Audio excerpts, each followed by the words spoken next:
మన వారాహి సిల్వర్ జ్యువెలరీలో అద్భుతమైన ఆఫర్స్ పొందండి మరియు కారు గెలుచుకునే గొప్ప అవకాశం. సినీ నటుడు ప్రకాష్ రాజ్ ఇంట విషాదం నెలకొంది. వృద్ధాప్య సమస్యలతో బాధపడుతూ ప్రకాష్ రాజ్ తల్లి సువర్ణలత కన్నుమూశారు. సొంత ఇంట్లోనే తుది శ్వాస విడిచారు సువర్ణలత. బెంగళూరులోనే భౌతికాయానికి అంత్యక్రియలు నిర్వహించనున్నారు. సంఘటనపై AP deputy CM Pawan Kalyan సంతాపం వ్యక్తం చేశారు. ప్రగాఢ సానుభూతిని తెలిపారు డిప్యూటీ సీఎం పవన్. ఇక సంతాపం తెలిపారు సినీ రాజకీయ ప్రముఖులు. దీనిపై మరిన్ని అప్డేట్స్ మా కరెస్పాండెంట్ రవీంద్ర అందిస్తారు. రవీంద్ర, ప్రకాష్ రాజ్ తల్లి మరణానికి సంబంధించి సినీ ప్రముఖులందరూ కూడా విషాదం వ్యక్తం చేస్తూ సంతాపం తెలిపినటువంటి పరిస్థితి. అప్డేట్స్ ఏంటి? ఈరోజు అదే మనకు కన్నడ, తెలుగు, తమిళ, హిందీ పరిశ్రమలకు బాగా సుపరిచితుడైన ప్రకాష్ రాజ్ తల్లి సువర్ణలత గారు ఈరోజు కన్నుమూశారు. దీనికి సంబంధించి ఇండస్ట్రీ వర్గాలు, తర్వాత నటీనటులు, రాజకీయ వర్గాల నుంచి సానుభూతి వ్యక్తమవుతోంది. ఆవిడ వయసు ప్రస్తుతం 86 సంవత్సరాలుగా మనకు తెలుస్తోంది. హెల్త్ కి సంబంధించిన ఇష్యూస్ అయితే సువర్ణలత గారు చాలా సంవత్సరాల నుంచి అయితే బాధపడుతున్నారు. దీని గురించి ప్రకాష్ రాజ్ గారు ఆ డెమెంటియాలో జరిగిన ఇంటర్నేషనల్ సింపోజియంలో మాట్లాడారు. అంటే 2018 సంవత్సరంలో, అంటే మెదడుకు సంబంధించి సువర్ణలత గారికి ఒక సర్జరీ జరిగిన తర్వాత ఆవిడకు సివియర్ మెమరీ లాస్ అనేది జరిగింది. ఆ సమస్య తీవ్రం అవడం వల్ల మెల్లగా సొంత కుటుంబ సభ్యుల్ని గుర్తించలేనంతగా తీవ్రత పెరిగిపోయి ప్రకాష్ రాజ్ గారు ఆ సమయంలో చాలా బాధను వ్యక్తం చేశారు.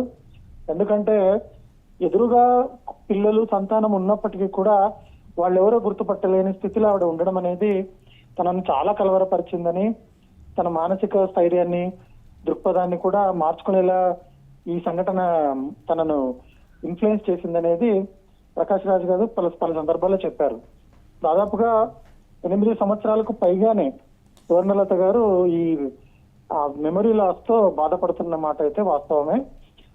ఈ వ్యాధి వచ్చిన తరువాతనే ప్రకాష్ రాజ్ ఒక సినిమాలో ఆల్జిమర్స్ వ్యాధికి సంబంధించిన పాత్ర పోషించాల్సి వచ్చినప్పుడు తన తల్లిని గుర్తు చేసుకొని చాలా బాధపడేవాడిని కూడా ఒక ఇంటర్వ్యూలో చెప్పడం జరిగింది.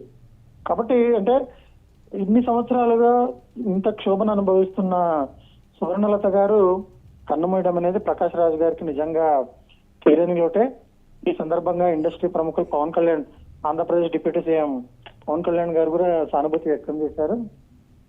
రాజకీయ పరంగా ఇద్దరికి చాలా విభేదాలున్న సంగతి మనకు తెలిసిందే. కాకపోతే సినిమాల్లో వాళ్ళు కలిసి నటిస్తా ఉన్నారు. సుస్వాగతం బద్రి నుంచి మొన్న ఓజీ వరకు వాళ్ళు చాలా సినిమాల్లో స్క్రీన్ షేర్ చేసుకున్నారు. ఆ అనుబంధంతోనే పవన్ కళ్యాణ్ తన సంతాపాన్ని అయితే వ్యక్తం చేయడం జరిగింది. వాళ్ళు రాజకీయ పార్టీలు, తర్వాత ప్రముఖులు, సెలబ్రిటీలు వీళ్ళందరూ కూడా ప్రకాష్ రాజ్ గారికి సానుభూతి తెలియజేస్తున్నారు. బెంగళూరులో అంత్యక్రియలు అనేవి వాళ్ళు ఈరోజు చేయడం అయితే జరిగింది. తన తల్లి తనను కష్టపడి ఏ విధంగా పెంచిందో పలుమార్లు ప్రకాష్ రాజ్ చెప్పడం కూడా జరిగింది కదా. ఒక ఎంత కన్నీటి పర్యంతమైనటువంటి పరిస్థితి. దీని ఎలా ఖచ్చితంగా, ఎందుకంటే ప్రపంచంలో ఎవరికైనా సరే కన్న తల్లి పంచే ప్రేమ కావచ్చు, మమకారం కావచ్చు, ఆమె తర్వాతనే ఎవరికైనా అందుతుంది. సో ప్రకాష్ రాజ్ ఈ విషయంలో పలు సందర్భాలు, అంటే తన సినిమాల్లోకి వచ్చిన కొత్తల్లో చాలా స్ట్రగుల్ అయిన సందర్భాలను ఆయన గుర్తు చేసుకునేవారు.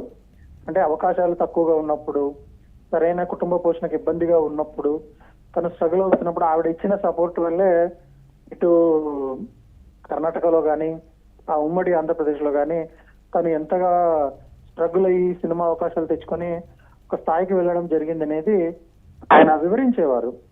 అంటే ఆయన విజయం వెనుక సువర్ణలత గారి ప్రోత్సాహం చాలా ఉందనేది మనం ఇక్కడ అర్థం చేసుకోవచ్చు. వాళ్ళ స్వస్థలం కర్ణాటక కావడంతో ఆయన మొదట కన్నడ సినిమాల్లో కొన్ని పాత్రలు వేసేవారు. అక్కడ తగినంత గుర్తింపు రాకపోవడంతో మెల్లగా తమిళ, తెలుగు వైపు వచ్చేసి ఇక్కడ మనకు చూడాలనుంది, తర్వాత ఒక్కడు, ఈ సినిమాల నుంచి ఆయన పెద్ద క్యారెక్టర్ ఆర్టిస్ట్ గా మారిపోయి పెద్ద స్థాయికి అయితే చేరుకున్నారు. Right, thanks for updates Ravindra. Cine నటుడు ప్రకాష్ రాజ్ ఇంట విషాదం అయితే నెలకొంది. వృద్ధాప్య సమస్యలతో బాధపడుతూ ప్రకాష్ రాజ్ తల్లి సువర్ణలత కన్నుమూశారు. తొలినాళ్లలో తన తల్లి ఏ విధంగా కష్టపడి వారిని పెంచిందో కూడా పలుమార్లు ప్రకాష్ రాజ్ చెప్పడం జరిగింది. అన్ని సినీ ఇండస్ట్రీస్ నుంచి కూడా ప్రకాష్ రాజ్కి ఈ నేపథ్యంలో వారి తల్లికి సంతాపం వ్యక్తం చేస్తూ కూడా సినీ రాజకీయ ప్రముఖులు కూడా స్పందిస్తున్నటువంటి బ్రేకింగ్ న్యూస్ చూస్తున్నాం.